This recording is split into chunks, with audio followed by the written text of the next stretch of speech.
अस्सलामुअलैकुम। उम्मीद है आप सब खैरियत से होंगे। मेरा नाम मोहम्मद अब्दुल्ला और एक और वीडियो लेकर आपके लिए हाजिर हो गया हूँ। तो साइंसदान की कई इजादात ने इंसान की ज़िंदगी को बदल कर रख दिया। कंप्यूटर हो, इंटरनेट हो, बिजली हो, बल्ब हो या टेलीफोन और टेलीविज़न हो, ये सब साइंसदान की मेहनत की मरहून मिन्नत है। जैसे ही हम साइंसदान का लफ्ज़ अपने दिमाग के अंदर लाते हैं तो हमारे दिमाग के अंदर एल्बर्ट आइंस्टाइन, स्टीफन हॉकिंग और निकोला टेस्ला जैसे मगरबी और यूरोपीय साइंसदानों के नाम आते हैं। अगर हम तारीख को पढ़ें तो हमें कई ऐसे मुसलमान साइंसदानों के नाम भी मिलते हैं जिन्होंने साइंसी मैदान के अंदर इनकलाबी इजादात की। फिर भी हमारे दिमाग में कभी भी किसी मुसलमान साइंसदान का नाम नहीं आता। साइंसी मैदान के अंदर एस्ट्रोनॉमी हो, बायोलॉजी हो, केमिस्ट्री हो, गायनाकोलॉजी हो या फिर मैथ हो, इस सब के अंदर मुसलमान साइंसदानों ने नुमाया कारकर्दगी पेश की। इसके अंदर मशहूर नाम की बात करें तो कुछ मशहूर नाम मोहम्मद बिन मूसा अल-ख्वारिज़मी आ जाते हैं, इब्ने सीना आ जाते हैं। उसके अलावा भी बहुत से मुसलमान साइंसदान हैं जिनके बारे में आज हम इस वीडियो के अंदर डिस्कस करेंगे। तो आज के हम अपनी वीडियो शुरू करते हैं। उससे पहले आप मेरी वीडियो को लाइक, शेयर और सब्सक्राइब कर दें। तो आज की वीडियो शुरू करते हैं बिना किसी देरी के। Muhammad bin Musa al-Khwarizmi. पहला नाम जो आज हम डिस्कस करेंगे वो है मोहम्मद बिन मूसा अल-ख्वारिज़मी। मोहम्मद बिन मूसा अल-ख्वारिज़मी का पूरा नाम अब्दुल्ला बिन मूसा अल-ख्वारिज़मी था। आपका ताल्लुक ख्वारिज़म से था। आपकी सने पैदाइश 780 ईस्वी की थी। आप एक नहायत ही गरीब और नादार ख़ानदान से ताल्लुक़ रखते थे। आपको इल्म हासिल करने का शौक़ था, लेकिन आपने अपनी इब्तदाई तालीम हासिल ना की थी क्योंकि आप एक मुफलिस ख़ानदान के साथ ताल्लुक़ रखते थे। आप तालीम के हसूल के लिए बगदाद चले गए। उस वक़्त बगदाद, मिस्र और करतबा के अज़ीम शान दरगाहें अपने आप में एक मिसाल थी। उस वक़्त की एक मशहूर दरगाह जिसका नाम बैतुल हिकमत था, उस वक़्त के खलीफा ने तामीर करवाई। आपकी आरज़ू थी कि आप बैतुल हिकमत के अंदर अपनी तालीम को जारी रखें, लेकिन आपकी वक्फ़ियत न होने की वजह से ये काम नहायत ही मुश्किल लग रहा था। आपने एक नुमाया पोजीशन हासिल करने के लिए मकाले की दरख्वास्त दरगाह में पेश की। अगले दिन इस बात पर बहुत ही ज़ोर दिया गया और 5 अफराद आपके साथ मकाला करने के लिए तैयार हो गए। आपने अपना मकाला पेश किया, लिखा हुआ मकाला पेश किया, और आपने अपने मकाले का नहायत ही अक्लमंदी और दानाई के साथ दिफा किया। दुनिया में ये पहली दफ़ा हुआ कि किसी शख्स ने मकाला लिखा और उसका दिफा भी किया। आप इस मकाले की वजह से आपको बैतुल हुकमत में दाखिला भी मिल गया।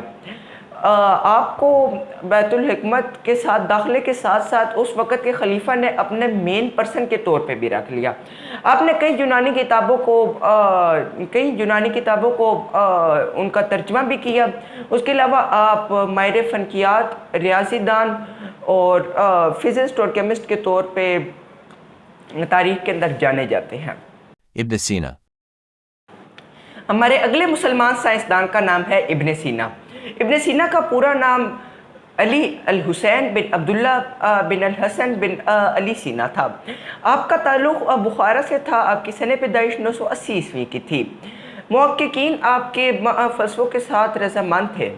आपने फ़लसफ़े के मैदान के अंदर अरस्तू को भी पीछे छोड़ दिया था।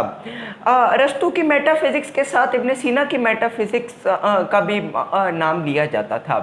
1250 ईस्वी के बाद इब्ने सीना का बोलबाला कम होना शुरू हो गया, लेकिन आपने तिब के मैदान में इतनी खिदमत पेश की कि अहले यूरोप ने 1400 ईस्वी से लेकर 1700 ईस्वी तक आपकी लिखी गई किताबों को पढ़ा। आपकी एक मशहूर किताब अल कानून फ़ी तिब, जिन्हें मगरबी लोग कैनन के नाम से जानते हैं, ये इंसानी तारीख़ के लिए एक बहुत बड़ा कारनामा था। आपकी इस किताब को इंसाइक्लोपीडिया कहा जाता है। इंसानी ऑर्गन सिस्टम का इंसाइक्लोपीडिया कहा जाता है। आपने इसके अंदर एक 780 अदबियात को डिस्कस किया था। आपकी गायनाकोलॉजी, एस्ट्रोनॉमी, फिज़िक्स के अंदर नुमाया कारकर्दगी है। Abu al-Hazm. हमारे तीसरे मुसलमान साइंसदान का नाम है इब्न अल-हज़म। इब्न अल-हज़म का पूरा नाम अबू अली अल-हसन बिन अल-हज़म था। आपका ताल्लुक़ इराक़ के शहर बसरा से था। आपकी सन पैदाइश 965 ईस्वी की थी। आप तबियात, रियासी, फ़नकियात और इल्मुल अदबियात के मुहक्किक थे। आपकी नुमाया कारकर्दगी आँखों और रोशनी के मुताल्लिक़ थी। آپ 996 عیسوی میں فاطمی خلافت سے منسلک ہو گئے۔ آپ نے دریائے نیل پر 3 بند باندھ کر ڈیم بنانے کا مشورہ دیا۔ اخبار الحکمہ میں آپ کے الفاظ کچھ اس طرح بیان کیے گئے ہیں: اگر میں مصر میں ہوتا تو دریائے نیل کے ساتھ کچھ ایسا عمل کرتا کہ اس کے زیادہ یا کم ہونے سے دونوں صورتوں میں ہمیں فائدہ ہوتا۔ آپ نے کیمرے کی ایجاد کے لیے سب سے پہلے کام کرنا شروع کیا۔ آپ کا کہنا تھا کہ اگر ہم ایک کمرے کی چھت پر ایک چھوٹا سا سوراخ کرتے اور اس کے اندر سے سورج کی روشنی کو گزارتے تو اس کے درمیان میں آنے والی چیز کا سایہ الٹا ہونا تھا، جسے آج کل ہم پن ہول کیمرہ سے جانتے ہیں۔ پن ہول کیمرہ کے بعد ہی کیمرے کی ایجاد ہوئی ہے۔ ہماری آئیز بھی پن ہول کیمرہ کے متعلق ہی کام کرتی ہیں، جو ہماری آئی کا بالکل مین پوائنٹ ہے پیوپل، اس کے اندر سے آئی جو ریز ہیں وہ انٹر کرتی ہیں اور اپوزٹ امیج بناتی ہیں، جسے ہمارا مائنڈ جو ہے دوبارہ سے کلیئر کر کے اور اسے سیدھا کر کے ہمیں شو کرتا ہے۔ اس کے علاوہ آپ نے 237 تصانیف بھی لکھی تھی۔ آپ نے سب سے پہلے میگنیفائنگ گلاس کا استعمال کیا تھا۔ آپ نے روشنی کے متعلق بتایا کہ روشنی سیدھی لائن میں ٹریول کرتی ہے، اسے کسی چیز کا سہارا نہیں چاہیے ہوتا، یہ کائنات میں سب سے زیادہ تیز دوڑتی ہے۔ اس کے علاوہ روشنی کے مین ذرائع جو ہیں اس کے بارے میں بھی ابن الحزم نے ہمیں بتایا تھا۔ اور آخری مسلمان سائنسدان کا نام ہے جابر بن حیان۔ جابر بن حیان خراسان میں پیدا ہوئے۔ ان کی پرورش ان کی ماں نے کی۔ وہ ایک مشہور کیمسٹ کے طور پہ اوپر ابھرے۔ انہوں نے بہت سے کمپاؤنڈ، سلفائڈز اور مختلف چیزوں کے بارے میں انوینشنز کی۔ انہوں نے سب سے پہلے ڈسٹیلیشن پروسیس کا میتھڈ بھی نکالا، جیسا وہ ایک بوائلنگ بیکر کے اندر ہم بوائل کرتے ہیں اور دوسری سائڈ پہ وہ دوبارہ سے پانی کی شکل اختیار کر لیتا ہے۔ یہ جو سارا پروسیس ہے اور سارے انسٹرومنٹس ہیں، یہ سب جابر بن حیان نے انوینٹ کیے تھے۔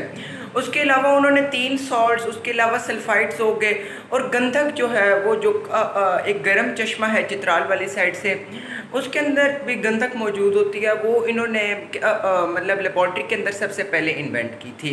اس کے علاوہ ہمیں چاہیے کہ ہم اپنے مسلمان سائنسدانوں کی انوینشنز کے بارے میں تاریخ پڑھیں۔ افریقی اور یورپی سائنسدان کے علاوہ بھی مسلمان سائنسدانوں نے سب سے پہلے اس کے بارے میں ہمیں بتایا۔ جو چیزیں بعد میں البرٹ آئنسٹائن اور انہوں نے فائنڈ کی تھی، اس سے پہلے مسلمانوں نے یہ سب کچھ کر لیا تھا۔ تو آج کے لیے اتنا ہی۔ اگر آپ کو میری ویڈیو پسند آتی ہے تو لائک، شیئر اور سبسکرائب کرنا نہ بھولیے گا۔ کسی اور ویڈیو میں ملتے ہیں، تب تک کے لیے اللہ حافظ، السلام علیکم۔